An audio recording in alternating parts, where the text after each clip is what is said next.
What if Ezra and Sabine had developed an obvious relationship in Star Wars Rebels Season 4? And would that relationship end tragically like so many others in Star Wars? Well, this compilation video will explore exactly those two ideas. So I think the first thing we need to ask ourselves in this discussion is, do we know for sure that Sabine and Ezra didn't fall in love? Well, Dave Filoni makes it pretty clear in the Star Wars Rebels Season 4 DVD that his intention was not for Ezra and Sabine to have any romantic love. He believes it's important for boys and girls to be able to have relationships where they can work together, rely on each other, and simply be friends, or say more like brother and sister. Now, to all my subscribers who want to see this couple together, remember there is still time for that to happen in the future. That said, let's move on to another important question here, and that is, if Dave Filoni had felt like Ezra and Sabine should be in a romantic relationship in Star Wars Rebels Season 4, exactly when would that have happened? Well, personally, I think the best time would have been right after the tragic death of Caleb Dume, aka Kanan Jarrus. Hera and Kanan had a difficult time having a relationship alongside their fight against the Empire, and after seeing what happened to them and how their relationship ended prematurely, Ezra and Sabine may have found the courage to share their feelings with each other. Another point in the timeline where we might have got a first hint at an Ezra and Sabine romance brewing is when they're off with Saw Gerrera.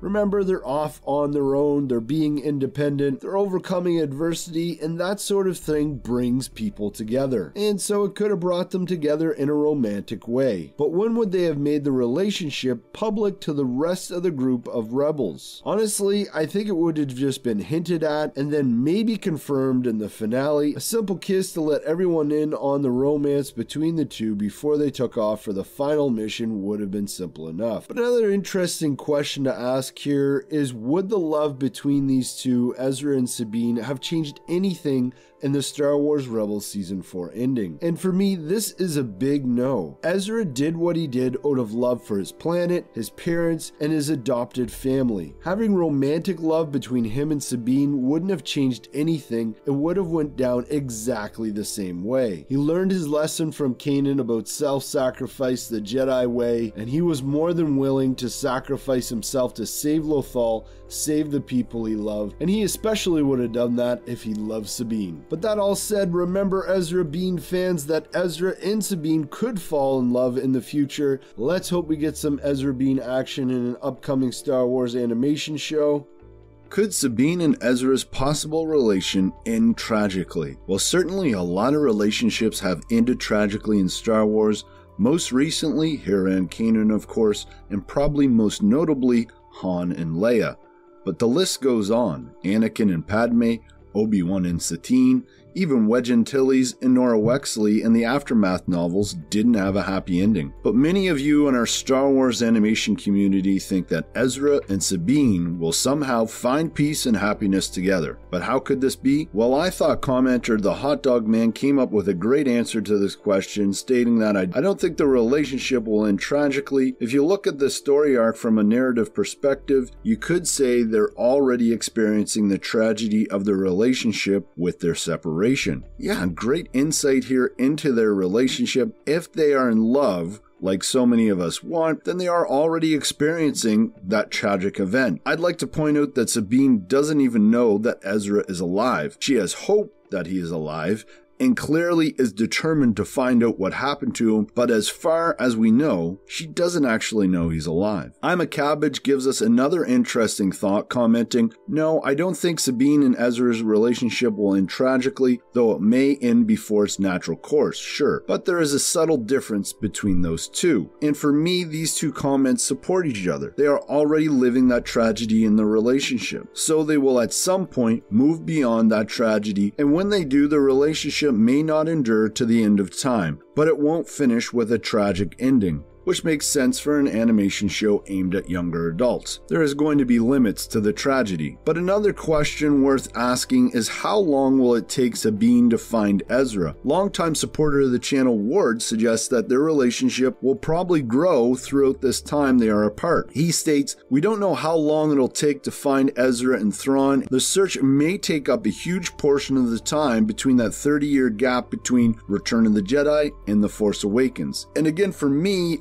I think this search itself and the separation Ezra and Sabine will endure is further development of that relationship tragedy. But let's move on now to the Medieval Man 9, who says, "No, I don't think it will end tragically at all. On the one hand, it would have been nice to have a scene where they confess their feelings prior to Ezra going off to Thrawn's Star Destroyer. It would have been a nice touching moment that would have added a wee bit of weight to Ezra's decision on the bridge." And yeah, it would have been nice. I don't think it's totally necessary. I sort of agree with Dave Filoni on this. It's okay for Ezra and Sabine to be friends and even just family members at this point, but I definitely think the relationship is developing, and it started to develop in that season finale. But Medieval Man 9 goes on to say here, "Even while young, they were able to recognize each other's strengths and their own weaknesses and rely on one another to counter those weaknesses. They've done this time and time again in the series,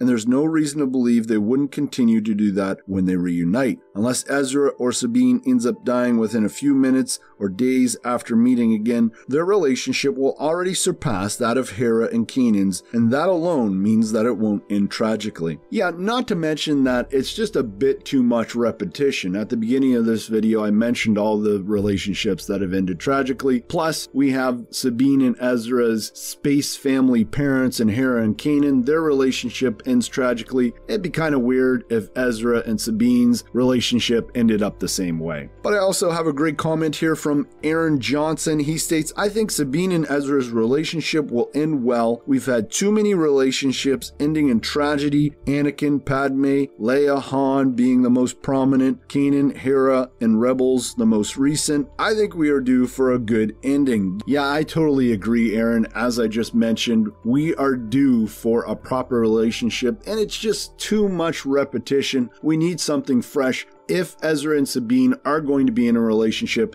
it needs to be something different. So up next, we have another long-time commenter, Turkland TV, and he says, "As much as I don't like the idea of a tragic ending, I must admit that it isn't unlikely though. Most Jedi from Star Wars, The Clone Wars, and Rebels die at one point in time, most of them in spectacular fashion, but it ends one way or another. Maybe early, maybe late.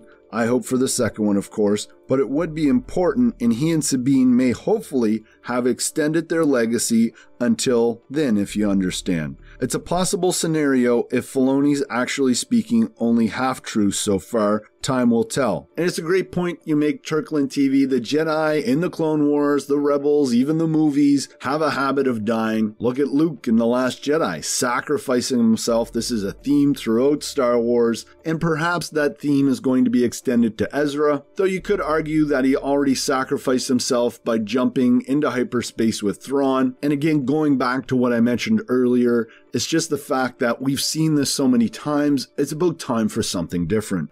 If you enjoyed this compilation of older videos, let me know in the comments below. And as always, thanks for watching, and may the Force be with you.